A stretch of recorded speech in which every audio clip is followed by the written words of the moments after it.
In the past, Tom Cruise was the Hollywood star. Beautiful face, beautiful smile, beautiful life. However, things started to shift. In February 2025, fans observed that his visage appeared big and stretched out in a Super Bowl commercial. Only a few minutes ago, he appeared fine in a movie trailer. According to a plastic surgeon, his jawline had completely transformed, and it appeared as though he had too many fillers. A fairly severe comparison was made in a British show in July. He claimed that Tom's face now resembled Play-Doh. What became of the man that so many people adored is now the question. On July 3, 1962, Tom Cruise was born in Syracuse, New York. However, his life was characterized by constant change and terror from the beginning. His father, Thomas Mapother III, was an electrical engineer with a short fuse. He frequently lost his temper without cause. At one point, Tom went beyond ranting and branded him a con artist. He treated her cruelly. They were constantly on the go and never stayed in one place for very long.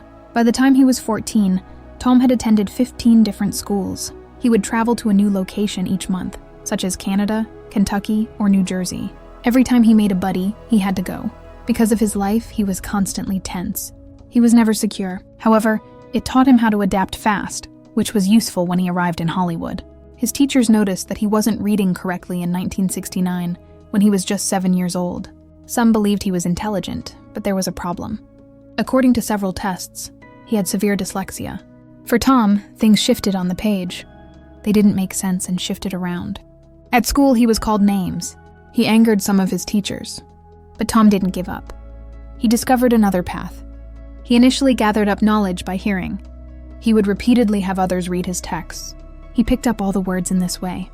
Not only his lines, but all of them. What began as a difficult struggle became one of his strongest traits. In 1974, when Tom was 12 years old, his mother, Mary Lee, took a courageous step. She left the abusive boyfriend behind. She went with nearly nothing, taking the children with her. She suddenly found herself without any money or work experience, raising 4 children alone. She did all she could, including cooking and cleaning, and never stopped. At times, she worked 16 hours a day. They were constantly thinking about moving to a new location in search of lower rent. When Tom watched his mother in distress, he knew he had to help her. He delivered newspapers to people and manicured lawns for a few cents. Every penny went to his mother. That experience taught him the value of hard effort and a strong determination to control his own destiny. In 1976, when he was 14, an odd incident occurred. Tom expressed his belief that he ought to become a priest to his family. He attended a Catholic seminary in Ohio and followed the rigorous schedule, which included morning prayers, Latin lessons, and other religious obligations.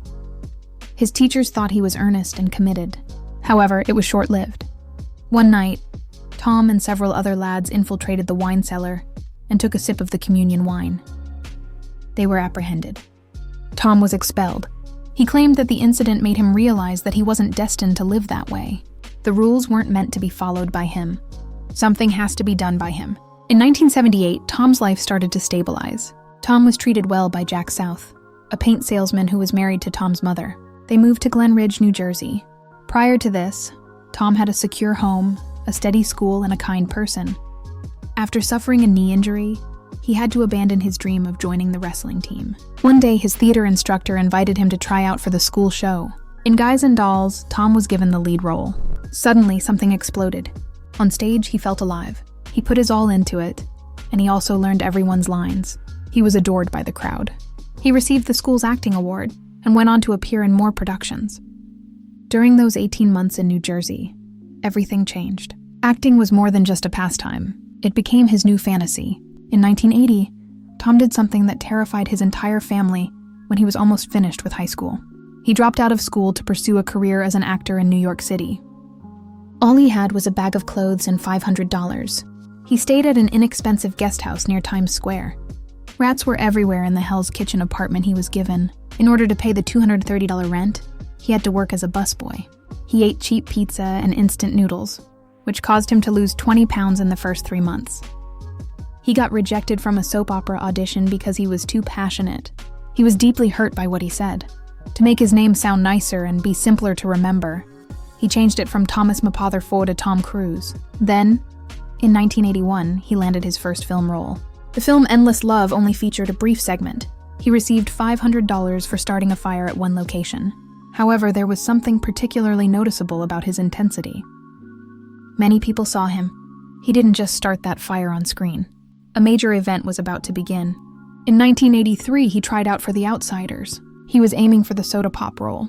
Rob Lowe was among those who were taken aback when he paused the interview and declared, "This isn't working for me."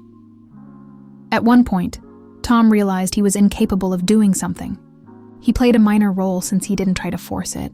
He stood out even more because of that little detail. The same year, Risky Business was released, created for just $6. $2 million and over $63 million was earned. Following the well-known nude dance, he rose to fame. It was well received, and Tom received his first Golden Globe nomination. That year, he made all the proper choices. The severe weather in Pennsylvania, where the film was filmed, tested him to the limit. He didn't say anything negative, though. He put his everything into the role, demonstrating his willingness to suffer for authenticity. Because of his way of thinking, he became well known for performing his own acts. He appeared in the film Legend, directed by Ridley Scott in 1985. Applying makeup was really challenging. Tom worked closely with a crew that performed the largest makeup job of its time, although he avoided wearing implants that were too heavy. One of his co-stars, Tim Curry, once injured himself by tearing off his own prostheses in a fit of rage. This taught Tom that major shows may be challenging, and he was prepared for them. Next was The Color of Money, directed by Martin Scorsese, and starring Tom alongside Paul Newman. Tom put a lot of effort into giving the impression that he was a young pool player. Cruise demonstrated that he was on par with the greats, even though Newman took home an Oscar. In the same year, Top Gun was released. Tom piloted actual F-14 planes with top speeds of 800 mph. The G-forces caused him to have blackouts. Because he flew for more than 40 hours, the Navy modified its regulations for him. Tom Cruise saw the film all over the world, and it made $356 million. He was the highest paid star under 25 at $2 million per film. In 1988, he was a part of Cocktail, which earned $171 million. In his months-long training to become a legitimate bartender, Tom broke 47 bottles. In the same year, Rain Man was released. Tom immediately created a pivotal scene after discovering that his biological father had abandoned him when he was 12 years old. Dustin Hoffman was astounded by his performance, and the film won 4 Oscars. Tom accepted an arrangement that would allow him to receive a portion of the profits. In the end, he earned $15 million. Tom was further pushed with the 1989 release of Born on the 4th of July. He spent months in a wheelchair and lost 35 pounds as a result of his suffering. Dozens of Vietnam troops also met with him. Despite the fact that his hand was sliced with genuine blood on the set, he continued to play. He donated $3 million of his salary to veterans organizations. That year, he and Paula Wagner launched their own production company. After investing $2 million, he began filming Days of Thunder. He pushed for real-life effects, altered the scripts, chose the stars, and even spent millions to film actual NASCAR crashes. In a single year, his company signed $50 million deals with studios. However, Born on the 4th of July was disliked by some. Due to the fact that Cruise had never served in the military, there were numerous objections against the film. A few even hurled objects at the set. Cruise received death threats. He kept his word despite the stressful situation. The film earned $161 million and altered public perceptions of Vietnam warriors. Cruise then established a scholarship foundation for disabled servicemen worth $500,000. Tom Cruise didn't merely pretend to be a race car driver in Days of Thunder. He became one, actually. In 1990, he climbed behind the wheel, raced at nearly 180 mph for a movie, and learnt from professional NASCAR racers. In one scenario, he had cue cards affixed to the car window to aid in his line recall, and as a result, he crashed the car. Learning to drive 700 horsepower stock cars in renowned events like Daytona and Charlotte was one of his lofty aspirations. That same year, he met Nicole Kidman on set. She played a doctor in the film. Shortly after finishing the filming, on Christmas Eve 1990, they were married after falling in love. 22 months later, Cruise portrayed a government lawyer in A Few Good Men. It was difficult to catch Jack Nicholson's shouting, "You can't handle the truth," in the courtroom. The director shot it 95 times. "Did you order the code red?" was one of the many difficult questions that Cruise had to ask, until everything seemed real. The movie made over $236 million, which is a lot of money. People were shocked that Tom Cruise played Lestat in Interview with the Vampire, which came out in 1994. At first, the book's author didn't like the idea, and she even said that Cruise could never be her Lestat. However, Cruise didn't back down. He trained for months to move like a predator, and during filming, he even bit real rats, and they used fake rats with tubes hidden inside them to make it look real. The majority of the film was shot at night, and Cruise wore outfits and a lot of makeup for extended periods of time. But in the end, she changed her mind and said, Cruise gave a powerful and brave performance. In 1996, Cruise changed action movies forever with Mission Impossible. He wouldn't fake the stunts. In one crazy scene, he was hanging off the side of a train traveling at 70 mph through the Channel Tunnel. There will be no doubles or tricks. He also hung from lines for the famous vault scene and did it all in one take that took more than 6 minutes. There were real stunts in the movie that cost most of the $80 million that was spent on it. He showed a different side in Jerry Maguire that same year. In early 1997, he won the Golden Globe for Best Actor. Some lines, like "Show me the money," were not even in the draft that way. Cruise thought it would be funny to shout it over and over, and it became a song all over America. For 15 months straight, from late 1996 to mid-1998, Cruise worked with director Stanley Kubrick to make Eyes Wide Shut. It took longer than any other movie shoot ever. Kubrick made them film the same scene 95 times. Because Cruise didn't want to slow things down, he didn't tell anyone that he had an ulcer because he was so worried. Both Tom Cruise and Nicole Kidman were pushed to their limits while filming the movie's intensely emotional scenes. Kubrick passed away just 6 days after shooting was over. The movie was his last farewell to the world. In Mission Impossible 2, which came out in 2000, Cruise went even further. It was dangerous for him to rock climb on a 2,000-foot Utah cliff. One part had him jump 15 feet off a hard rock over and over until it looked good. A plane was so close that the blades almost touched his head. Strong winds meant that shooting had to stop a few times, but Cruise insisted that the scene stay. Cruise went to a strange world in Vanilla Sky in 2001. A Spanish movie was turned into this one, and he called Cameron Crowe to tell him to watch it. Penelope Cruz was even cast in the same part she played in the first movie. For the scenes that happened after his character's car accident, Cruise wore fake faces. Even though some people didn't like it at first, the movie made over $200 million and slowly gained a cult following. Cruise trained for almost 2 years for The Last Samurai, which came out in 2003. He learned how to use a sword, speak Japanese, and do martial arts. He learned a lot from a swordsman, and he did most of the fight scenes on horseback by himself. The story was inspired by a real French officer who fought with the samurai in the 1800s. Even better, Cruise was nominated for a Golden Globe. In the 2004 film Collateral, Tom Cruise played a calm and cold killer named Vincent, who didn't look like Cruise at all. He had silver hair and wore a gray suit, and he made a cab driver show him around Los Angeles all night, which is the plot of the film. Then came the 2005 film War of the Worlds, in which Cruise played a father attempting to save his children when aliens arrived on Earth. And in one of the scenes, they bought a real Boeing 747 and crashed it. The shoot lasted 73 days and took place in 5 states, and he said it was the longest shoot he had done in over a decade. It was his wish to have big hands and dance. That's right, the company didn't even put him in the trailers, so people were shocked when they saw it was him. In his 2011 role in Mission Impossible, Ghost Protocol, Cruise climbed the Burj Khalifa, hanging more than 2,000 feet above the ground. They had to drill holes in the house and break windows to set up the safety gear, and wearing his collar hurt his legs because it was too tight. Cruise even asked Spielberg to postpone the production of another film, so that they could begin this one first.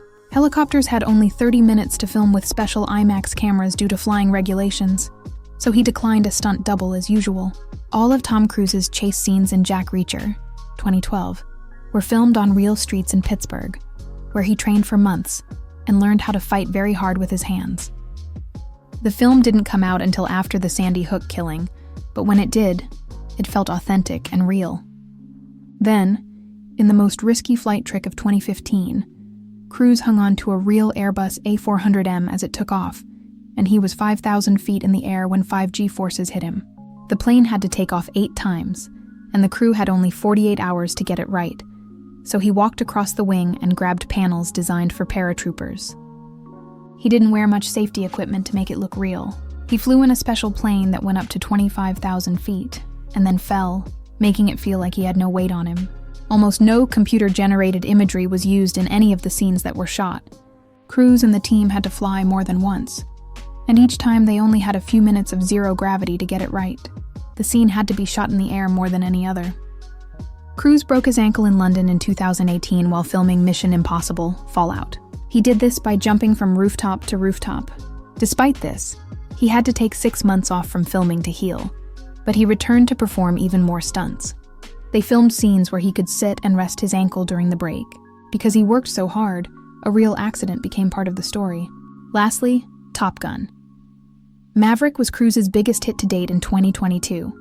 He flew real F-18 fighter jets after undergoing extensive training to become a pilot, and he did the same thing to all the young players. They used special IMAX cameras in the cockpits, and during the pandemic, Cruise rejected all offers to stream the film because he wanted it to be seen in theaters. It took 3 years longer than expected, but it made nearly $1.5 billion, making it the second most successful film of 2022, and it demonstrated that Tom Cruise was still prepared to face the difficult things in real life after all these years. She married Tom Cruise in 1987 when he was just 24 years old. She was already an actor and a scion, and she taught him about the faith that would influence nearly every aspect of his life. Their relationship seemed strong at first, but things weren't going well when they weren't together. Some people claimed that Tom couldn't have children, and he discussed it in a Playboy interview in 1993, giving the impression that he was thinking about becoming a monk. Mimi later claimed that it was because Tom was too preoccupied with his work, that he only cared about his job, that they were no longer together because he couldn't slow down, and that their relationship grew more strained as his role in Scientology increased. After that, Tom met Nicole Kidman while filming Days of Thunder, and they were married in 1990. But despite everyone's opinion that they were a great couple, they were in pain that no one could see. Nicole lost her first child at the age of 23, a pregnancy that was ectopic, meaning the baby was growing inside her in the wrong place, and that she had a second miscarriage in March 2001, when she was 3 months along.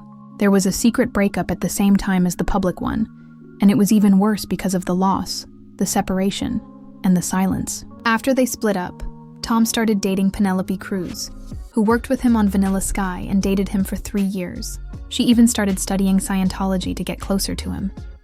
But it didn't work, because she was a Buddhist and didn't want to give up her faith. David Miscavige and other Scientology leaders didn't like her, so she didn't succeed. According to a former member, it's not just about liking Tom. You also need to follow the church. People thought that Scientology was trying to find Tom a new wife after they broke up in 2004, but the church denied this. Then Katie Holmes appeared, and Tom jumped on Oprah's couch in 2005 and declared his love for her. It was crazy and beautiful. They married in a castle in Italy in 2006, the same year their daughter Suri was born. Katie used to say that marrying Tom was her dream come true, that he was the man of her dreams. However, by 2012, the dream had become fear. When she filed for divorce, Katie asked for complete control of Suri, which shocked Tom to his core and caught him off guard. They swiftly and quietly put things to rest, Katie wanting Suri to avoid Scientology. They set a boundary so that no one could cross it. Since then, Tom has not been spotted with Suri. The last time he was seen in public was in 2012 at Disneyland, when she was just 6 years old. According to former Scientologists, this was because of the church's disconnection rule, which states that you don't talk to someone anymore if they leave the church. Katie kept Suri away from the church, and Tom put his gods before being a father. Although Suri is now 18 and free to choose, it appears that their relationship has soured over the years. In 2005, Tom made a big deal by claiming that Brooke Shields was wrong to take drugs after giving birth. He told her there was no such thing as a chemical problem, and said she was to blame for taking medicine. He said that all people needed to do was take vitamins and work out. Brooke replied with a strong piece in the New York Times. She told him to focus on protecting the world from aliens and let professionals handle his mental health. She made it clear that he didn't know what it was like to have postpartum sadness. Tom said sorry later, but Brooke thought it wasn't a very good excuse. That was all he could do. In 1986, Mimi Rogers introduced Tom to Scientology, which became a big part of his life. After the press leaked the story in 1990, he told Barbara Walters everything in a 1992 interview. At first, he kept it a secret. He said that the church helped him get over his reading problem. Through time, he became a big star in Scientology. David Miscavige, who had known him since the late 1980s, became close to him. Tom didn't want to go to the church. When he heard they were going to tell stories about an alien leader named Xenu, Mary Rathbun was sent to bring him back into the group while he was shooting Eyes Wide Shut in 1999. Then, in 2008, a video of Tom talking about Scientology in a way that shocked even his friends got out online. He said that only Scientologists could help people who were hurt in car accidents, that they were the only ones who really knew about the mind. The church tried to take down the tape, but it got around quickly and was seen by a lot of people. He seemed very serious and strange in the way he talked. A lot of people said it didn't feel like Tom ever again. Things got even worse in 2015, when HBO showed the documentary Going Clear. Former Scientologists in high positions spoke out. People said that the church helped Tom meet people to date. One person said Nicole Kidman's phone had been tapped because she was thought to be causing trouble.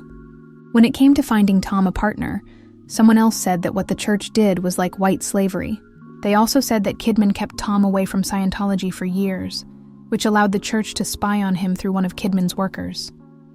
These stories showed a very bad side of things. A male adult film star said he had an affair with Tom, and that this is what caused Tom to divorce Nicole in 2001. This made things even more personal. Tom took him to court and asked for $100 million. The man said he was lying, and Tom was awarded $10 million.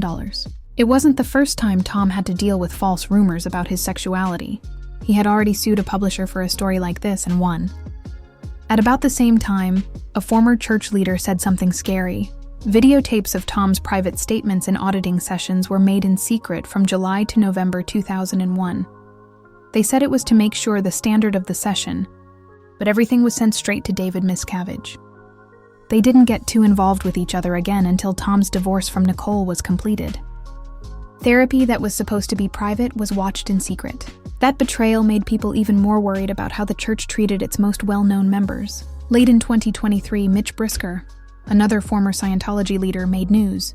He claimed that Miscavige was in charge of everything, including the soap they used on the cruise, and that Tom Cruise was the worst person the church had ever hurt.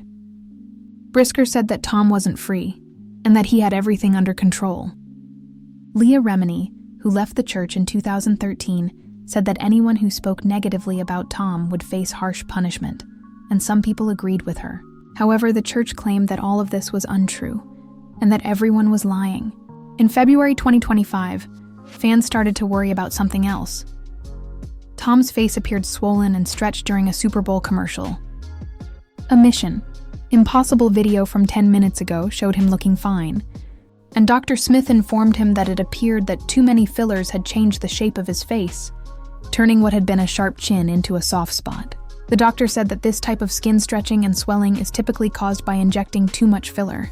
By May 2025, Tom had opened up about how hard he worked his body for Mission Impossible stunts, telling People magazine that he had to eat almost a dozen eggs, bacon, sausage, toast, and coffee every morning to fuel his body. He said that being on top of a biplane that was traveling at 120 km/h burns a lot of calories, and that it went 3 times faster than the first planes with wing walking. In July 2025, British host Jonathan Ross made a remark about how Tom's face looked like Play-Doh on his show, saying that he used to be naturally good-looking, but now he looked fake. Fans made the decision, and the internet was flooded with comments. At the end of August, Tom finally opened up, saying in a talk show that the crazy plane tricks nearly hurt his back, and that he had to hang from a seatbelt in one scene where the plane went upside down. His boss agreed that Tom had been through a lot. They had to reshoot some parts in Africa due to bad weather. Damage and bloating may have contributed to some of the changes in his appearance, but for many fans, it was too late. They could see that it wasn't the same Tom on his face. The pressure pushed his finger joints apart. His hands were very big. There was real pain,